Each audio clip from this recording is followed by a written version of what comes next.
traque mortelle, arc en cours de Jujutsu Kaisen est déjà bien avancé mais pourtant loin d'être fini. Et pourtant il semblerait bien que cet arc soit bien parti pour être culte.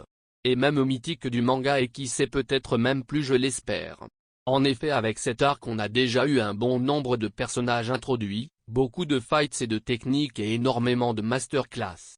Et pourtant comme je vous l'ai dit c'est que le début. Alors aujourd'hui on va parler de la traque mortelle, cet arc de Jujutsu Kaisen qui est déjà culte et va aller très loin. Salut à tous, c'est moi et de retour pour vous régaler autour des mangas et animés et de Jujutsu Kaisen. Pose-toi confortablement, je suis désolé pour mon retard, j'ai eu un petit problème de PC. Enfin de passer un bon moment, installe-toi, c'est parti. La traque mortelle, véritable battle royale dans des arènes délimitées partout dans le Japon. Où on fait ça affronte des exorcistes du présent, du passé mais aussi des fléaux et un petit peu tout le monde au final. Tous plus redoutables les uns que les autres avec des buts différents mais surtout un but commun, gagner des points.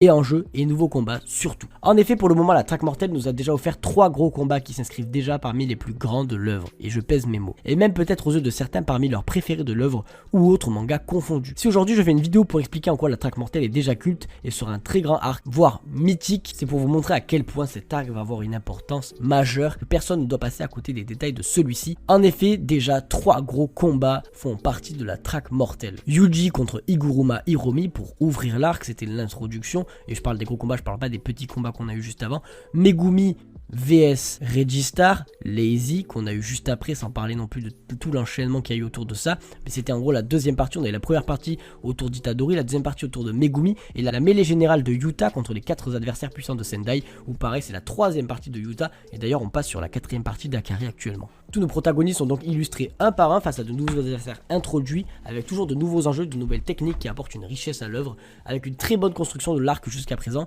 qui à chaque fois en fait s'entame sous forme de phase de début, où on a le personnage qui rencontre son ennemi, le combat, puis on accède à la phase du milieu avec les révélations, puis on a l'introduction de la phase finale, par exemple Yuji qui récupère les points pour conclure la traque mortelle, Megumi qui après avoir vaincu son adversaire rencontre l'ange qui permettrait de déceler Satoru, et Yuta qui récupère les 200 points et s'apprête à pouvoir aller vaincre Kenjaku. Voilà, à chaque fois en fait on a une phase de début qui se finit, une phase de milieu avec des révélations qui s'entament, et l'introduction de la phase finale, et à chaque fois on passe à un personnage suivant, tourne un petit peu dans les zones, on explore les combats, les nouveaux personnages, et une fois que toutes les phases seront en début de phase finale, on attaquera la phase finale de la traque mortelle, et dès lors il deviendra culte. On a donc pour l'instant eu 3 gros combats qui tous ont été très bien développés, ont apporté une poésie, une écriture de haut niveau, un développement en profondeur de nouveaux personnages introduits, de nouvelles techniques, de la puissance et des informations. En effet, Gege Akutami a réussi à introduire de nouveaux personnages qui font déjà partie des préférés de certains fans, comme notamment Iguruma. Akutami pour le coup a fait très fort, en développant son personnage en profondeur face à Yuji, tout en métaphorisant le combat face à celui-ci sous forme de jugement des événements de Shibuya,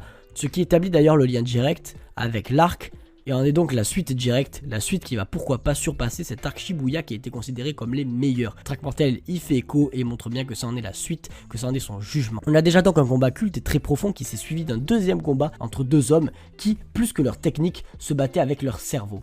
Et notamment leur stratégie. Le premier combat, Yuji Iguruma, illustrait le jugement. Le deuxième illustrait la stratégie, l'intelligence, un combat sous forme de jeu d'échecs au final, où on y voyait l'intelligence de Megumi après avoir vu les remords de Yuji, tout en découvrant des adversaires toujours plus profonds et en accédant à des enjeux et objectifs grâce aux victoires des combats. Nos 2 adversaires, Megumi et Lazy, avaient plus d'un tour dans le sac, et après une métaphore du jugement et un développement en profondeur de Iguruma, on passe sur Megumi Reiji, où directement on a eu le premier meurtre de Megumi, mais surtout le développement d'un personnage, celui de Reiji, personnage qui s'avérera très puissant et dangereux grâce à sa débrouillardise, grâce à son intelligence, en ayant son adversaire à l'usure et avec beaucoup de stratégie. Megumi, lui, exploitera sa puissance, découvrira et explorera les variétés de ses techniques, et lui aussi démontrera sa capacité à s'adapter, surtout à innover, et montrera sa puissance directe au combat avec son intelligence, avec une extension du territoire, mais aussi surtout de la stratégie, et beaucoup de stratégie qui est vraiment le fin mot de ce combat. Combat à la manière d'un jeu d'échecs,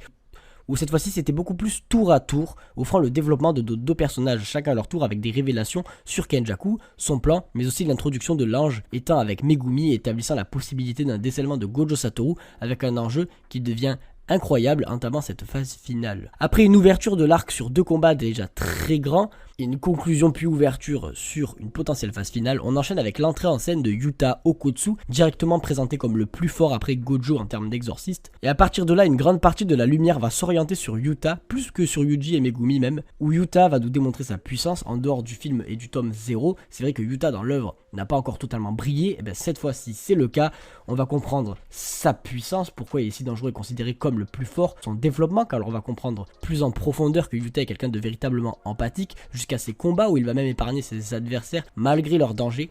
On va découvrir aussi plusieurs personnages, chacun développé plus ou moins avec des objectifs et enjeux différents, certains venant du passé pour rechercher la vengeance, d'autres pour satisfaire leur appétit de combat inassouvi, d'autres simplement pour tuer. On explore donc différents profils présentés sous forme d'adversaires de Yuta qui va briller en affrontant ces monstres un par un et en les vainquant évidemment un par un, démontrant sa puissance et son développement. On découvre d'ailleurs ses objectifs qui sont profondément bienveillants une fois de plus, ceux d'obtenir énormément de points pour sauver tout le monde en dévoilant son côté donc héroïque, mais aussi celui de vaincre Kenjaku, mettre fin à la traque mortelle et empêcher son maître et ses amis de le faire comme Gojo. Yuta met donc sur ses épaules la lourde responsabilité de finir la traque mortelle et de vaincre le boss final Kenjaku, et doit donc obtenir beaucoup de points, et c'est sur lui qu'une partie de la lumière va se braquer étant donné que les plus gros enjeux reposent sur lui pour l'instant. Et pour cela, à notre plus grand plaisir, il va se battre à pleine puissance, enchaîner les combats, révéler sa technique de copie au potentiel qui est juste d'ailleurs ultra cheaté, son extension du territoire malgré qu'il ne l'ait juste lancé et qu'on l'ait pas trop vu face à 2 autres extensions de territoire. On a eu donc 3 extensions du territoire en même temps et on découvre qu'en fait beaucoup d'exorcistes la possèdent et qu'on est donc vraiment dans l'élite au niveau de cette traque mortelle. Et aussi le pouvoir de Yuta,